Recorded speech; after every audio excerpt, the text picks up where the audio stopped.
In 1828, Ányos Jedlik invented an early type of electric motor and created a small car powered by his new motor. Ányos revolutionized transportation. Until then, steam, horses, and other animals were the prime movers of mankind. One of the most significant developments that led to the electric car occurred in 1854, when Wilhelm J. Sinsteden invented the rechargeable lead, sulfuric acid, and lead-oxide battery. Now, a usable, rechargeable power source became available. Inventors continued to come up with new ideas to improve the electric automobile range. Driving range had retarded the popularity of electric cars.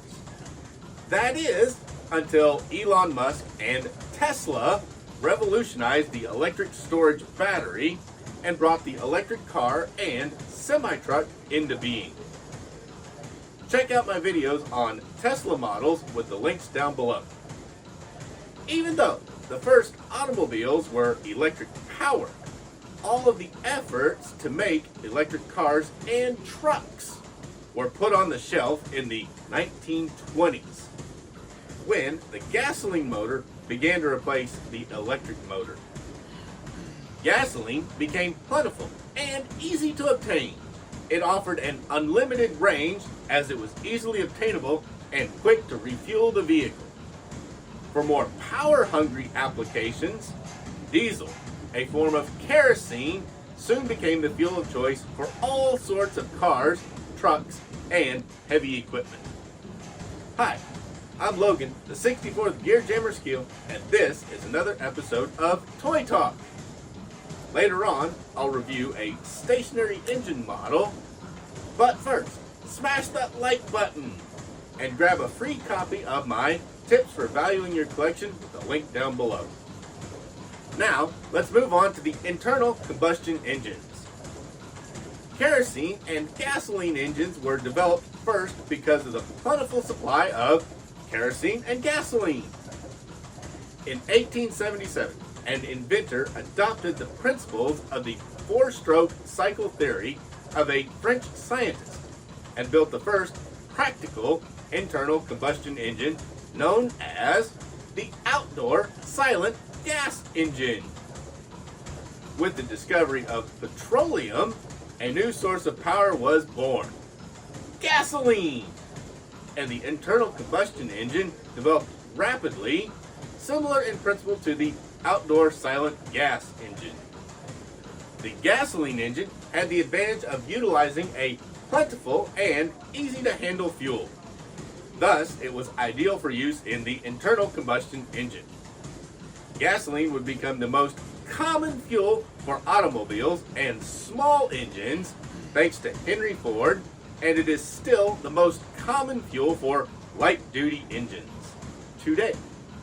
However, gasoline was not well suited for heavy-duty engines and heavy work. For heavy work, enter Rudolf Diesel. He was certain that it should be possible to build an engine that would operate with higher efficiency.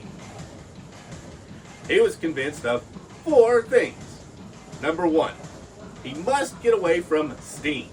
Number two, combustion must take place in the cylinder air. Number three, steam could not be the working medium. And number four, the air and fuel, in this case diesel fuel, must be compressed in order to obtain the greatest possible explosion. The first experimental engine was built at Augsburg, Germany in 1893. Most people were convinced that no machine would work at the high pressures which Diesel insisted were necessary for combustion and essential for high thermal efficiency. This first design never ran under its own power due to the inadequate fuel pumps of the time. By 1897, a new type of fuel injection was designed and the first reliable engine completed its tests.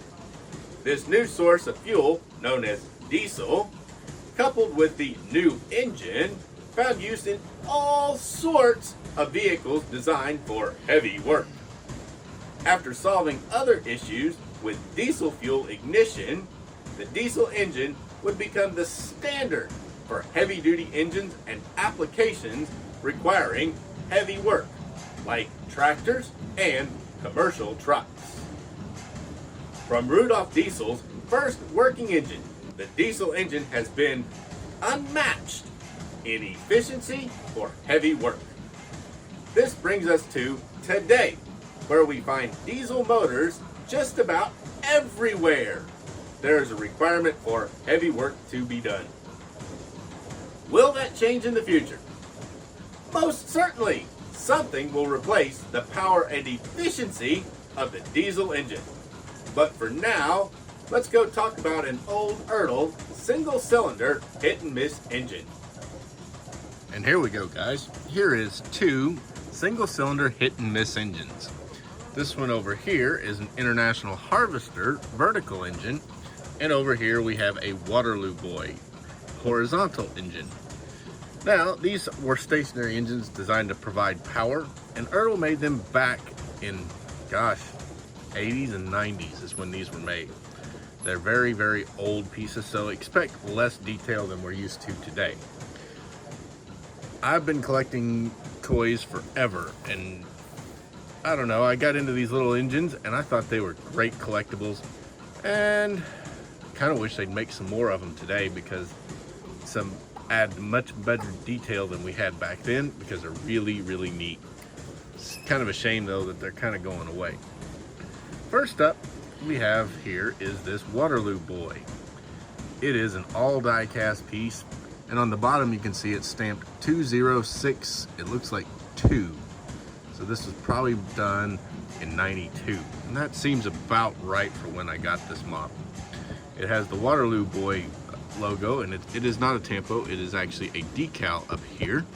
It has a very, very modest amount of detail. It's what they could carve into the mold at the time. We can carve molds much better today than we did back then, so we carve more detail. But so these do look kind of crude, but they're not really crude. They're nice, heavy models. It has the counterweight here on each flywheel. And then it has on this one the belt pulley, which is how you get the power off of this engine to whatever you're operating, like a stationary baler or a thresher. I'm not entirely sure this would be strong enough to power a thresher, but it would definitely do a baler or many other PTO stationary implements like corn shellers, those kinds of things that were often run off a belt later on, the belt drive on a tractor. The frames here, it's die-cast metal, but it's made to look like it has wood frame, and this front box is made to look like it is a wooden box. Axle detail is really, really nice, and it's all cast. Hard axle, and it doesn't have any actual axles in there. They're just pressed onto the caps. And the wheels, now they're steel wheels in real life, but in this they're die-cast metal, so they're a real nice metal wheel. Really, really nice model that they made especially for the day. And this is the other side. You can see more detail on how the engine works, valves here and other parts.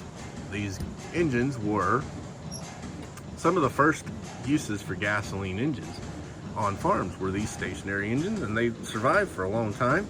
They were also used in mines and other places. It wasn't just a farming engine. These were actually used in industry as well. The back, nice axle, you can see it's cast. Now the front axle, you can see it actually oscillates and steers, so that you could pull this wagon and steer it now, and it rolls. They did a really nice job. Back then, paint was very, very, very good, and you can see the paint is held up. Got one chip right here, and that's not bad for 30 some years worth of paint. That's a very nice detailed model Waterloo Boy engine.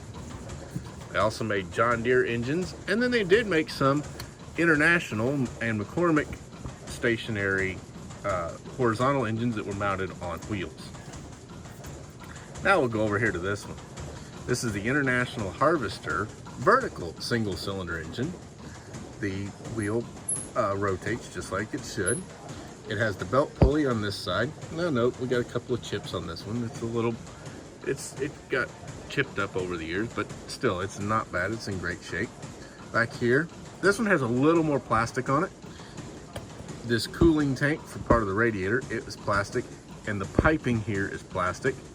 The whistle valve over here is plastic, and this little air cleaner piece is plastic. But the rest is die cast and cast in. Really, really nice. They got detail here for the gears that run it. The IH logo is a sticker right there, and there's one on this box in the front. Now that box is die cast.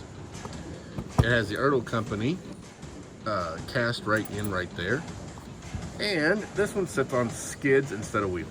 So this one here is truly just stationary. You would have taken this and put it where you wanted it and just left it there. You wouldn't have moved it from maybe one corn crib to another by pulling it with a horse. You'd have just parked this thing. A lot of farms, mining would have been very useful for this. Big cylinder, long stroke, and actually quite a bit of a torque arm, but not much horsepower would have come out of these engines. But they would sit there and they would just pop all day and just run for a long time on very little fuel. Actually, the way they operated, you'd get a fire about every 10, 12, 13 rotations. A fire speeds up and then it runs until it slows down, and then to a certain point, and then it fires again. Very, very fuel efficient and keeps on running. Not so great for items that need a perfect constant speed, but for things like corn shellers and balers where it can slow down and lose a few RPMs on the engine, save you a lot in fuel. And Ertl did really quite a few of these back in the day, and I wish they'd bring some more back because they're really neat. They also did this one where it was all gray, didn't have the red engine, it was a gray engine, which made it a little bit different. So they got two out of this one. They made a John Deere Model E engine, which was a horizontal on wheels. Then they made the couple of McCormick's. So one was all gray and one was gray and red. And then I think they did another one somewhere in there. But they were really nice pieces back in the 80s. And guys, do any of you have any of these hit and miss engines in your collection? Let me know down in the comments, because these really were the beginning of mechanization on the farms, and they belong in our collections just because of it. So there we go, guys. That is the Waterloo Boy stationary engine with a horizontal engine on it, mounted on a wooden frame and steel wheel, so you can move it around just fine. Great little model, all die cast with a very, very minimal amount of plastic on it.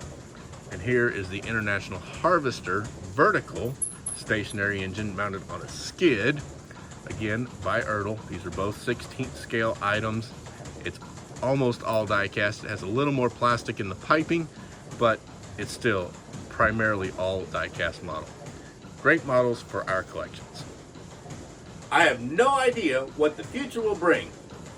Could it be electric, like Elon Musk and Tesla thinks? Or will it be something else? What do you think?